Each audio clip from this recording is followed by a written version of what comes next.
Recently, I had the opportunity to introduce a new obstacle to my young horse Kaya. And when this video was recorded, she's not quite 4. She'll be 4 in May, and it's March of 2025.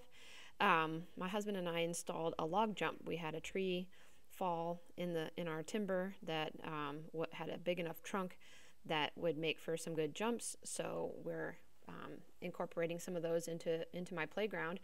And Kaya is the kind of horse that really notices when things are new and gets stimulated, right? And we can make up words to describe what that stimulated state is to her: excited, concerned, something. But either way, she's outside of her comfort zone, which is a good thing, right? Outside of the comfort zone is where growth happens. It's where new behavior is formed and shaped.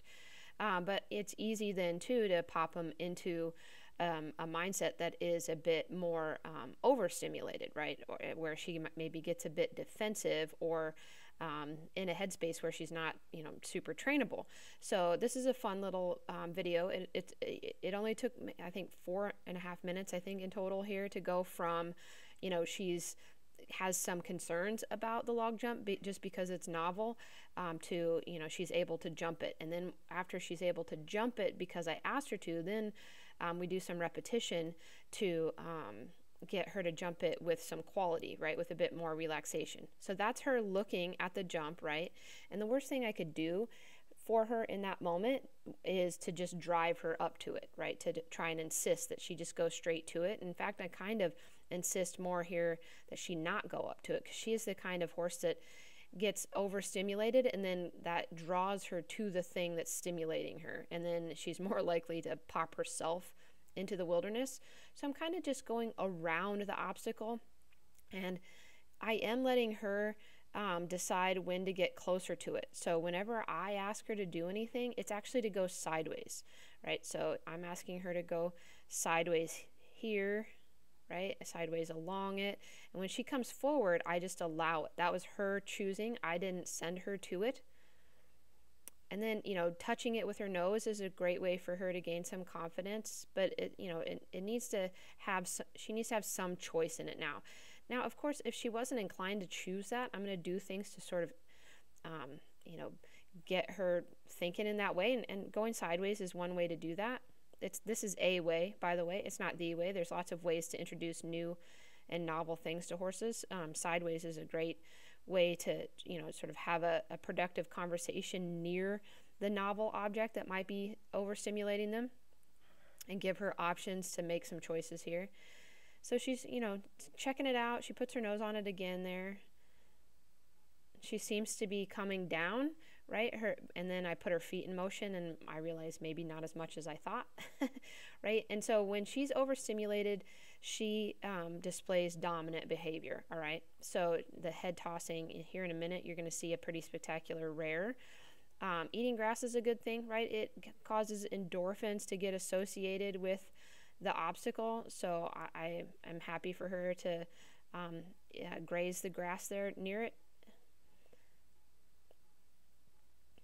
So all of this is still about confidence. And because she chose to eat the grass there, I felt like she had enough confidence and choice about going near the obstacle that I could now send her to it in a way that might be considered, to jump it. And she said, no, thank you.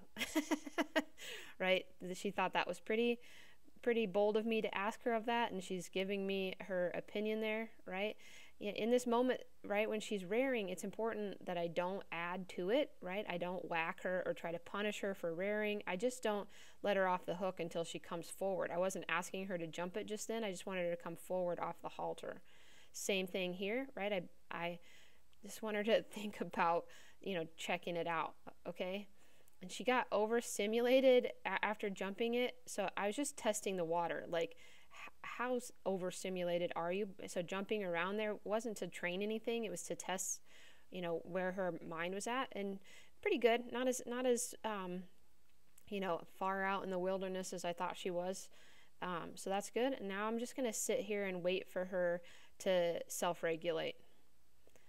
Just going to keep her near the obstacle so that I have a shot at getting her to associate comfort with this log jump versus just feeling overstimulated or pressured. So she comes down pretty quick. She comes back to eat grazing, and I want to give her a moment there to really, enjoy that little moment of a down regulation. And then now it's just a matter of repetition. I'm going to keep going to the left, mostly because that one was better than the first one. I'm going to keep going to the left here because the jump is on a bit of a slope, you can see here, and it'd be pretty tough for her at this stage in her development to maintain her balance jumping a jump like that on the downhill slope. So we're just going to hang out here. Again, try to give her, good feelings near the obstacle so she can associate jumping that jump with comfort, right, with things that feel good, versus just me pressuring her to do it and then getting overstimulated and having that be what she associates with the jump. So each time I'm evaluating, like, are we heading in the right direction? Is it connected, relaxed, and responsive?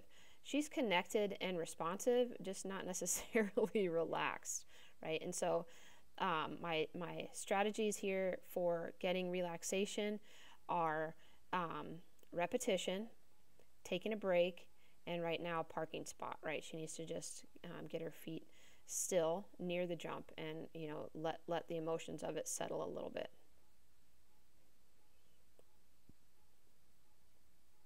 So again, I just take a break, kind of waiting for her breathing to return to normal, let her nervous system recalibrate back to what's called her hedonic set point, right? Back to everything's good. And each time I'm just looking for 1% improvement. There she wanted to get ahead of me. I wanted to ask her to back up, and she's anticipating me sending her to the jump. So I don't yield my plan there. I keep going until she backs up. Ta-da! Okay. So not a jump, not a coordinated jump, right? It's not like she's going to be a great jumper.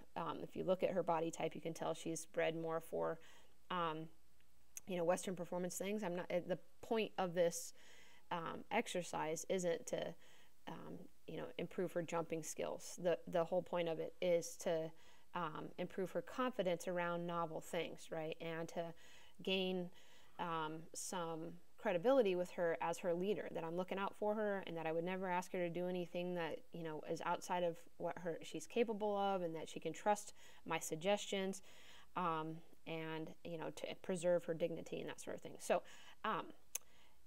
we went from like overstimulated because she was unsure about a novel object into obediently jumping it, but jumping it with tension, to getting one jump that had a little bit more regulated nervous system participation.